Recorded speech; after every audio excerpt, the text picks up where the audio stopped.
how to link email to contact form in Wix.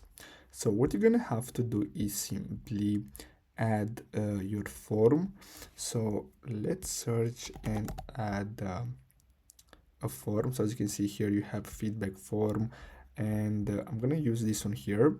So we're gonna have to simply add this to our page, and then you're gonna have to go to settings, and here what you're gonna have to do is simply go to settings, and then as you can see here, you're gonna have the submissions table.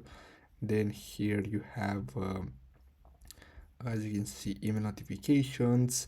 So basically we're gonna receive the emails and the forms on our Wix account email. So basically that's all you have to do. I really hope you found this video helpful. Don't forget to like and subscribe. Thanks for watching.